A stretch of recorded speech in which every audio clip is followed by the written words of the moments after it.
around, either here or in the real world.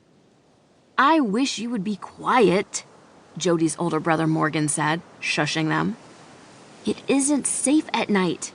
Anything could be out there." Morgan played more Minecraft than any of them. His knowledge frequently came in handy, and he was very serious about keeping the others safe. Harper smiled to herself. All of her friends were wishing for something. She didn't have anything to wish for, though.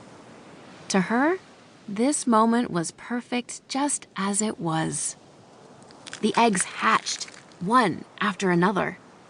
Tiny baby sea turtles emerged to crawl along the sand.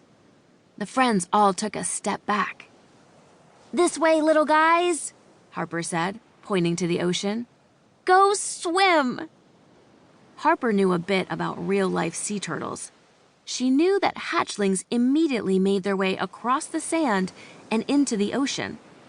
She assumed Minecraft sea turtles would do the same thing. "I was right," said Jody.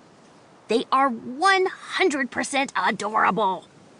"But they sound weird," Poe added. Harper strained her ears. She heard a low growl nearby. "I don't think that sound is coming from the turtles," she warned.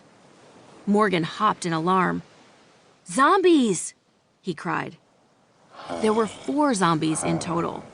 They appeared at the tree line where the forest met the beach. They raised their arms, groaned, and stepped onto the sand. "Will they hurt the babies?"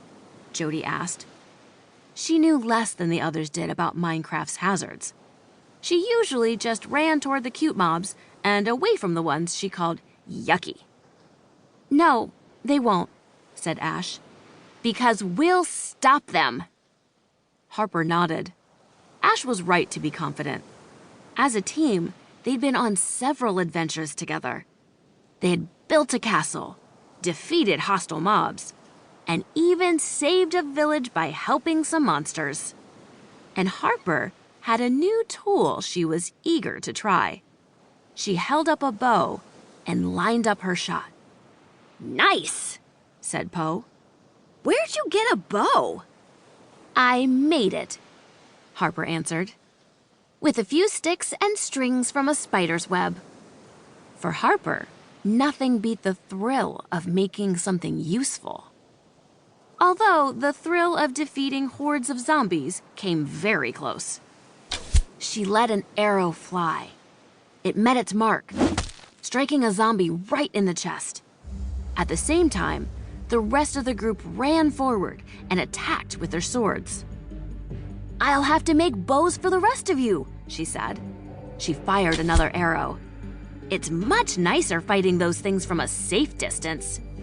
"No kidding," said Poe. He dodged as a zombie swiped at him.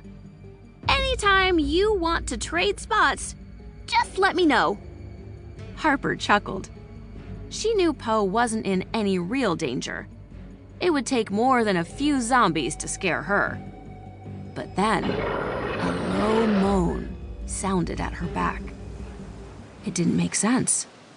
Harper was standing on the beach. She had the ocean behind her. How could anything sneak up on her from that direction?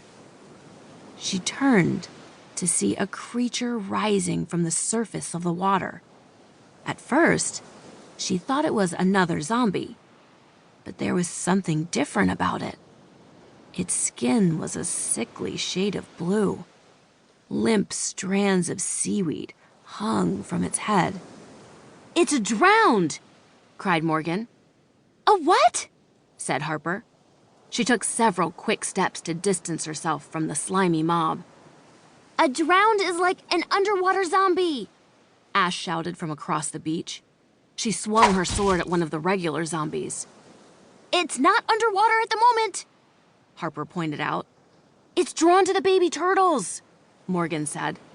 He jumped to avoid a zombie's grasp. "Harper, you have to stop it." Harper saw that Morgan was right. The drowned was ignoring her and shuffling toward the turtles. It would catch them before they could make it to the water. All of her friends had their hands full. It was up to Harper.